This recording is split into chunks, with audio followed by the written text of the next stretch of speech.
outgoing hero, elected officials, and which is our second part. But on top of it, since our election is coming, there's a very important issues about the sales tax.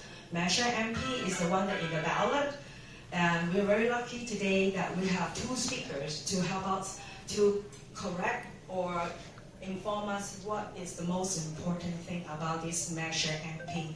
First of all, let me introduce and ask our speaker coming up, Henry Low.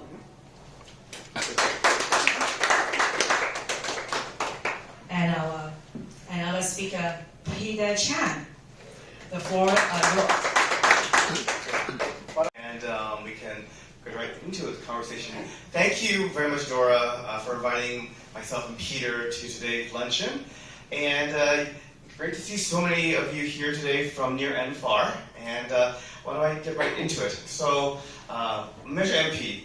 So what is Measure MP? Simply, Measure MP is something on the ballot this November 8th, which will allow the people of Monterey Park to have a say in their future. And Measure MP is a proposed sales tax measure that can generate up to $6 million potentially for our general fund. And the question is, why do this now? Well, first of all, many cities have already adopted such measures in the last 2 years. And put simply, this is an issue of local control because for small cities like ours that have a tax rate that is below the 10.25 cap, if we do not address the current level of our sales tax measure, then there is nothing to stop the county from imposing its own countywide sales tax measure because of that gap. And it does boil down to local control of our finances, because if we take action Measure MP versus the county, then all of us as residents, you are able to have a say and keep accountable how those revenues are spent in the general fund. And here in Monterey Park, we have infrastructure that is probably over 60 years old. We have needs that encompass our parks. Many of you talk to me and my colleagues about the pool at Barnes Park.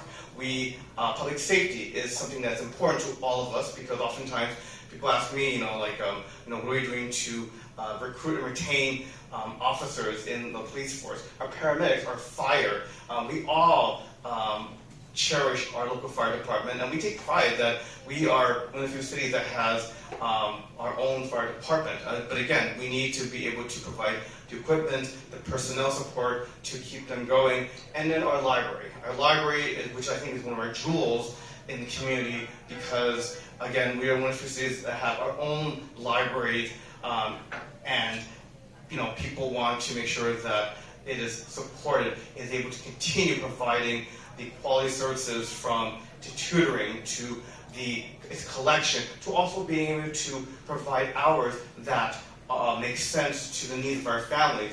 And so Measure MP is really about the future of the city. Are we able to to direct the city in a positive direction and to continue the services that many of you have come to rely on, especially during the pandemic, and also continue to provide that support and improve upon it. And that's really what it comes down to. That's my introduction of MP, and of course, my more articulate colleague, Peter Chen, I'll pass the mic on to you. And yes, Henry has talked about the elements of the Measure MP. That's from the city's point of view. But I want to make a disclaimer first. We are coming in as a resident of Monterey Park, not in the official capacity, because as the council members, we cannot do campaigning and so forth. But as a private citizens, we can. So that's why I purposely dressed like this. And so I apologize for that. Now, he has talked about the perspective from the city, that the city needs the money. And I want to talk about personally, what is it for us as a consumer, as the person that is going to pay extra when we come out to eat, when we come out to buy stuff that will increase the sales tax from 9.5% to 10.25%. That's 0.75%. It's not a big amount, but it adds up. So why should we pay it?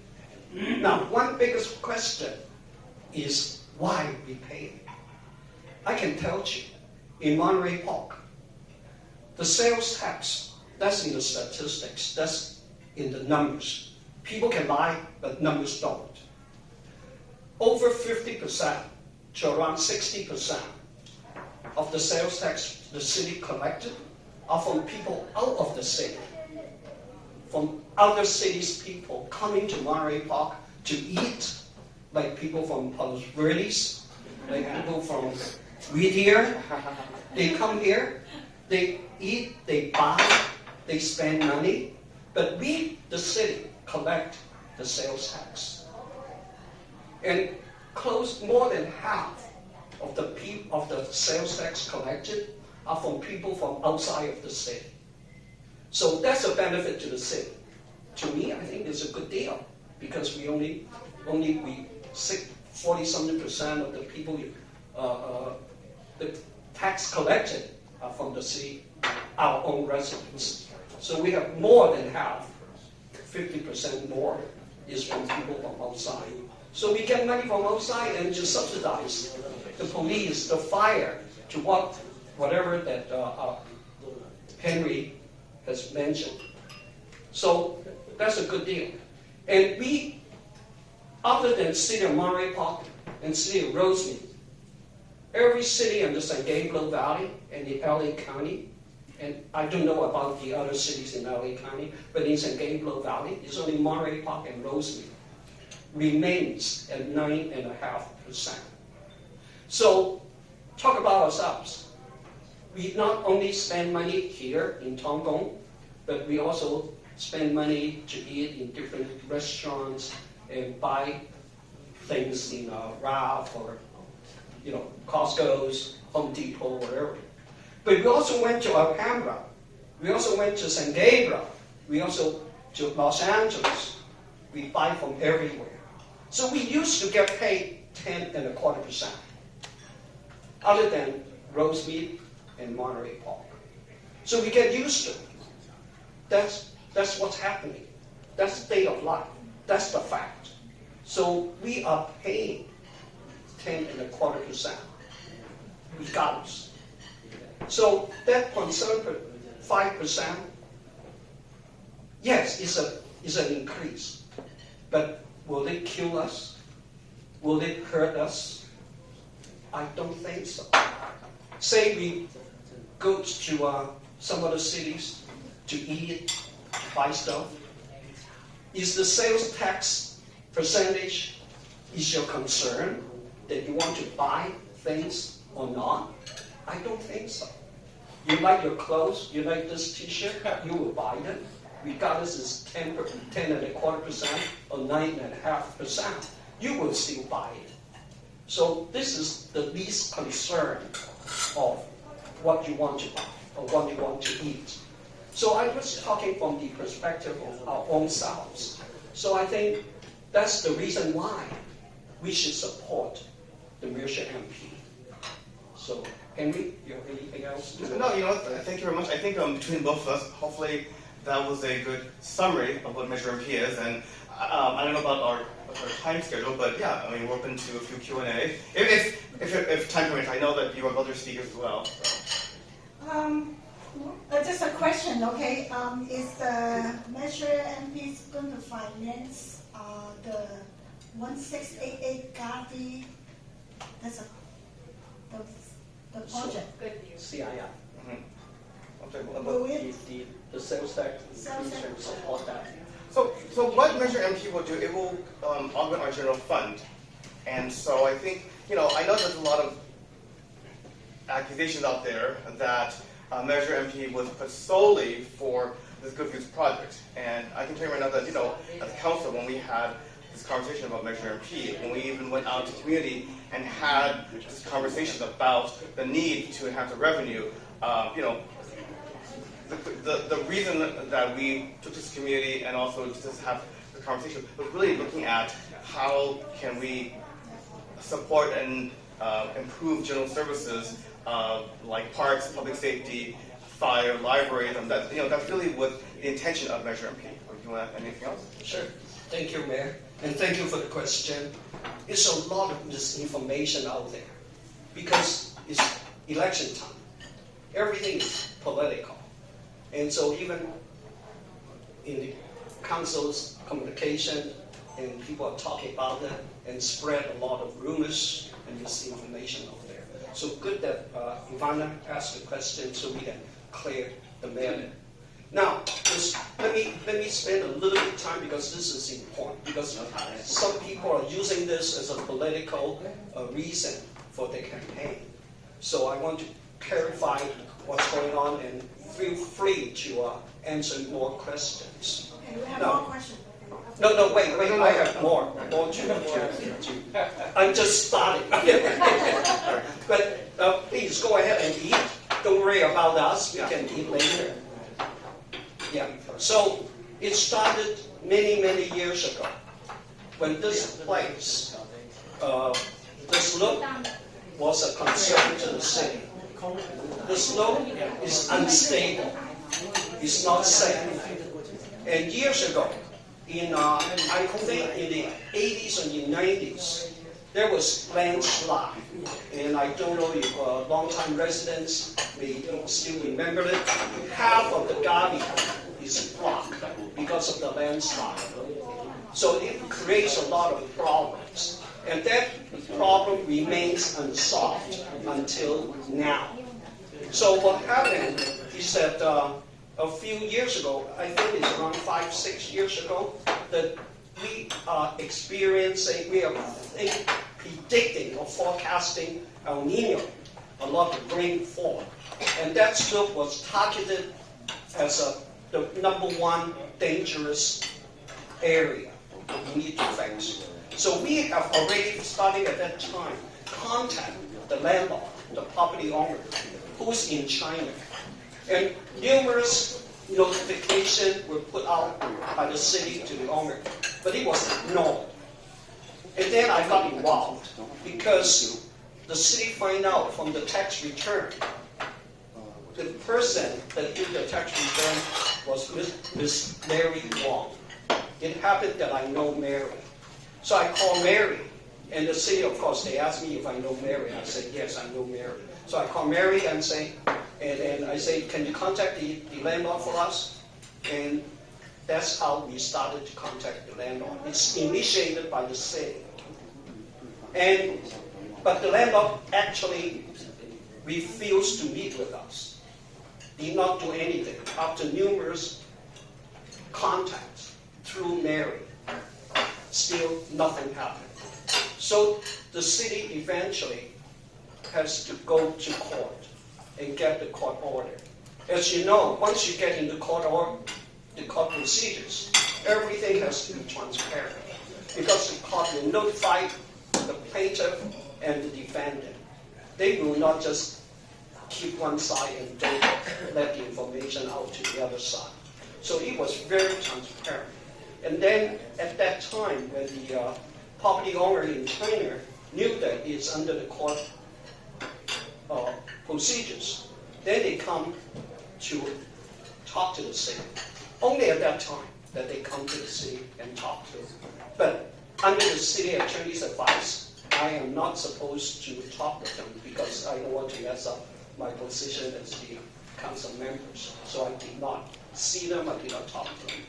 And then it went through the court procedures. So that was many, many years to come. So I just want to tell people that it's been contacting, the city has done everything we can to contact the owner, but no response. Even when they come to the city and then went through the court procedures, it has to, under the court approval, the court's decision to do anything forward. But they did not do anything. Until last year, around April or May, when that item came up to the council, and they want to start to build 16 houses. Now there's a little thing about that. Before it was like 60-something units, and then reduced to 30-something units. And then suddenly, the owner say they want to reduce it to 16. So when I saw that in the agenda item, I asked why it happened. Usually people ask to have more numbers instead of lower numbers. But the city manager told me, the city staff told me, this is what they asked for. It's from them, not from the city. I said, oh, okay, they asked for it, why not? So the city council, after a lot of debates and talks, we approved the project, 16 units. And also with the condition that they will fix the slope. And they agree on it. Their attorney agree on it. The property owner signed off on that. And then, year and a half after, nothing has been done. The city's been asking them to do this, to do that, start the procedure, start this, start that. They missed the deadline. They did not do anything. So that's the reason why the city has to come out with the drastic move of an eminent domain. Because the slope is deteriorating, and if the rain comes, it's going to fall. Yes, it will cost a lot of money, millions and millions of dollars. So far, the city has spent $6 or $7 million so far, and it's not the end of it. It will be even more. But the thing is, the council approves it. Reason why? What's the money terms? How much does a life, a person, a human being worth? Is unlimited. What's the houses on top of the hill? If they fell down because of the slide, people, property, that's in danger. We cannot put a dollar sign on people's property and people's life.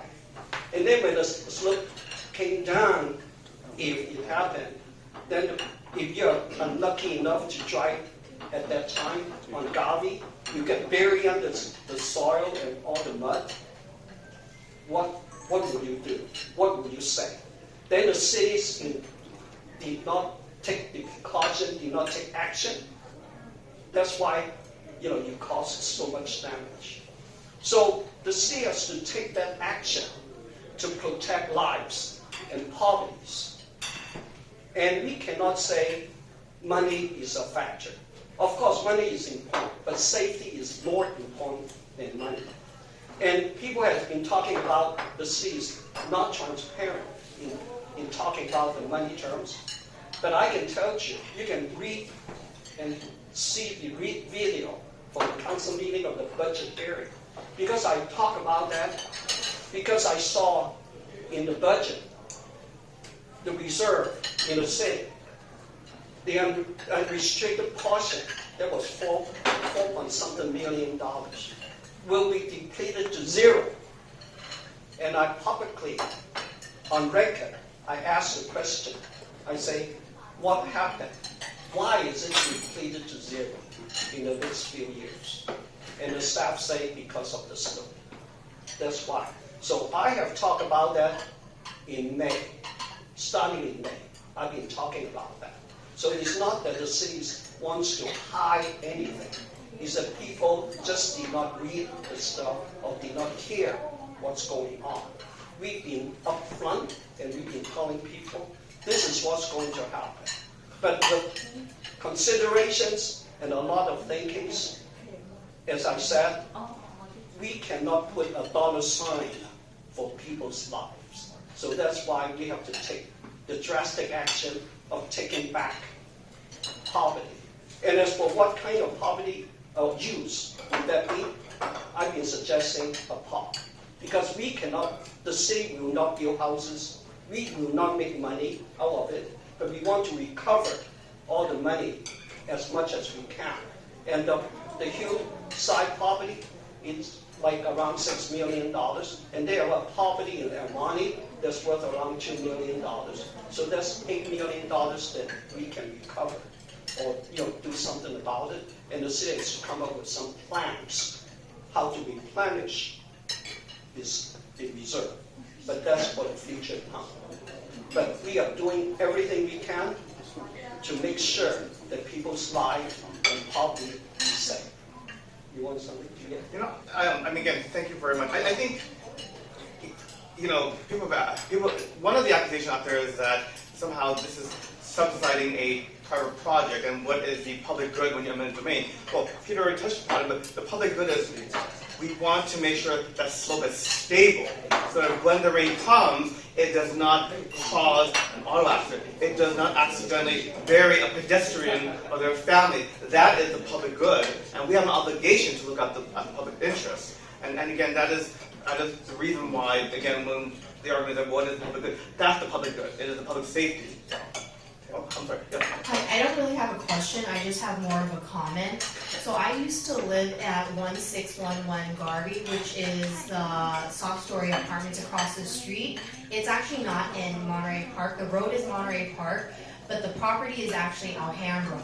So in case of a landslide, whether it's earthquake-induced, El Nino, whatever, it will actually wash these soft-story apartments down the hill onto Fremont and into Alhambra.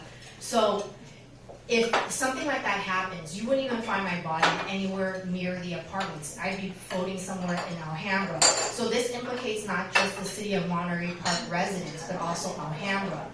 And for me, I don't live there anymore, but even then, I believe that this is an issue of public safety, and even if we cannot recover a single dollar from this, this is something that I feel that the city should do anyways, because this is an issue of public safety. And I feel that the residents that live in that area, there's houses above, there's houses below, and there's houses on the side, that puts a lot of people's lives and homes in danger. So even if we cannot recover a single dollar, it's something that we should have done a long time ago. So I commend the current city council for having the backbone of doing this to actually take action against this careless CII property developer, for you guys for doing something about it instead of just putting it on the back burner, because you guys are saving lives. And this is very, very important. So that's all I have to say. Thank you. Thank you for all you guys have done. Thank you, Tang. Oh, yes, that's great. Thank you. Thank you, Honorable Peter Chen and Mayor Henry Lowe. I've been taking a lot of notes. This is very important to me. So my question is, what are the opponents of the sales tax saying exactly? Point 1, point 2, point 3, point 4, and what is your response to that? Because I understand that there were some people opposing it at a recent city council meeting, and maybe you already said that, but if you could repeat that for a minute. Thank you. I mean, one point I like to say is that that Measure MP is put on the ballot only to pay for the remediation. That is a flat-out lie. It is to go to our general fund for general services for the city. And as I said, when we had this conversation, when we took the issues to community, again, what we wanted to hear from the community and also explain was our ability to finance services that people care about. Yeah, that's the argument they have that I can hear from them, is that we increase the sales tax to pay for that property, the slope that we're going to. Well, we have already paid for it anyway, so the new sales tax increase will not go to there, because it's from the reserve. It has taken out the money, and we try to recover as much as possible from the property owner. So they're doing it for the political means. That's all. So just to follow up. I don't know why Mike needs a mic. So the follow-up question is, as you know, there are two kinds of ballot initiatives for taxes, and I did one of them, which is if you want to dedicate it to a specific expenditure like police or fire or whatever, or the library, you have to have a 2/3 vote. If you don't have a 2/3 civil majority, then it goes into the general fund. So the question is, do either of you have a sense for what the priority should be? Otherwise, it will just go into the, like it'll be on the buffet table here, and whoever wants to dip and take from it is going to take from it. So when you pass something like that, it would be helpful to know what your ideal expenditures would be so that we could advocate for that. Thank you. Well, we did a series of community survey meetings throughout the year. And our goal was to explain our current fiscal situation, but also to hear from residents. And it was very informative. And we know the issues that seem to be resonating, that's important to residents: public safety, fire paramedics, recreational services, among the issues that seem to resonate with residents and probably individuals. Myself, when I talk to my neighbors, those are quite similar issues that I hear all the time about, again, public safety, recreational services, Monterey Park, libraries, and so we have heard a sense of what is important to the community, and we'll continue to engage with our community because, again, the general fund, the budget is a public document that expresses the values and priorities of our community, and that is something that we take to heart when we look at our budget. And Mike, thank you for that question, because that's in people's mind. Because as you said, put it nicely, if it is a specific tax, it's super majority, 66.6% and above to pass it. This is a general tax, 50% plus 1 will pass it. Yes, the concern is then it will go to general fund. Does not have a specific purpose, so it can be buried in someplace else, as you say, maybe buffets or anything. But that's why I have already talked to the city. We must have accountability of what's going on. And most likely, that's for public safety, that's number one. Because the police and fire, we just finished the MOU, the salary increase, and because the 4-year contract is up, and so we have renewed it. The contract is good for another year. But of course, as you can see, once the labor contract is up, there's only one way it's going up. It's not going to go down. So, and then some of the stuff the city has to face is also the poverty, all the materials, labor, everything, inflation, everything is going up. So we need to have that new money to cover all the essential expenses. And that's why the sales tax increase is essential to the city. But we want accountability. Instead of having buffet or dinner or whatever, it has to go to public safety, has to go to the parks, to go to the roads, and everything has to be accounted for. And that's the most important thing. I have a question. So my understanding is a few things. You said that if you don't do the tax increase, it will happen anyways by the state eventually. That's one thing. Well, the county. By the county. Then you also mentioned, I think you said state. You also mentioned that if it goes to the general fund, you only need 50% and 1. But if it goes to a specific project, you need 2/3, Like right? if it's Is that what it is? well, like I say, if it's for a measure for the library, then if this is a specific example, a library measure, then yes, it would require 2/3 passage. But because it goes in a general fund, it is a 50 plus 1 majority. So then I'm assuming that you're going for the general fund because it's easier to pass the tax, right? Yes, that's presumption, yes. Okay, thank you. Yeah, I had a question. Look at it in the most cordial, informative way. In the most cordial, informative way, I ask you this. In terms of our money, residents that live here in Monterey Park, how is it regarding the slope? How is it being utilized specifically? Because there's a lot of misinformation out there. Some are outright lies, and it's causing some. We're trying to cause confusion, but you know what? We're a little bit more smarter, more aware, so we're not falling for that. So the best way is for you to explain that. How is our tax money being utilized regarding the slope?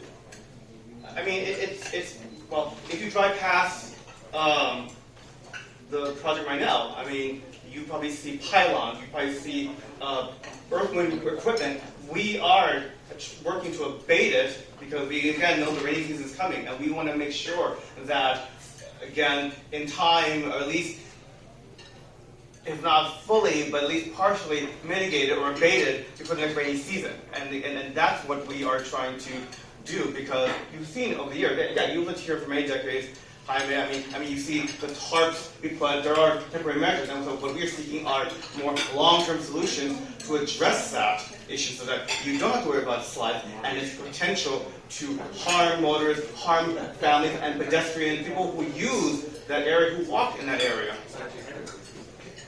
As you can see, a lot of the hillside has been slashed or, took away. And before that, I want to talk about a little bit history. Is that because I'm involved in the whole thing from start to now. And at that time, the city's engineer, the public works department, and some of the folks that I talked to, there's two ways to handle this slope. One way is what's happening now. The city is doing it, is to cut the slope, haul away the mud and the sand and the stones and everything, and put it somewhere else. That's what the city's doing. Another way to do it, and after you take out all the slope, then we have to pack it to make it solid so it won't fall again. So that's the next step. Now most of the slope has been cut and carried away. Now to start the work, the next phase is to compact it so that it won't fall again. So this is one way. And the second alternative is to pack it. It's just like to do the foundation, the pylons down to the earth in order to build a high-rise building. You need to have the anchors. So instead of going down to the earth, to the bottom of the ground, you do it sideways to the hill. You put those pillars into the stabilizer. And then maybe that way you maintain the area on top. Because right now you cut the slope away, that means on top you cannot do it much because the soil has been taken away. So by doing the pillars and go inside, sideways, that will help maintain the areas on top so that they can still build houses, but that most likely it costs more money. So that's why, since the landlord, the property owner, did not do anything, if I were them, I would do it that way so that I can preserve the number of houses on top. But maybe that costs money. So the city decided to use the cheaper method, is to cut the slope and then pack them back. So that's the way, the cheapest way. And all those money, the $6-7 million we spent, is to cut all those bulldozers and the trucks to haul the soil away. That's the money used. What you can see is for that purpose. And still need more money to pack it back so that it won't fall again. So it's only 2/3 done.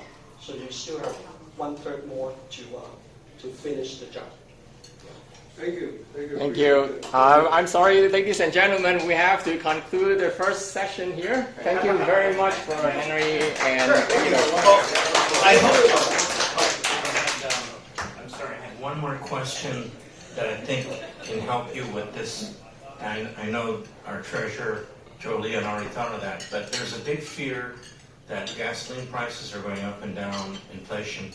Can you give us a concrete example of what a $10 or whatever expenditure under 9.5, what the increase would be to 10.25? Because I think that's what's on the minds of people.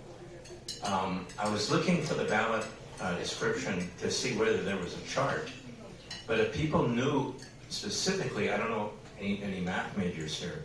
I was not. I failed math.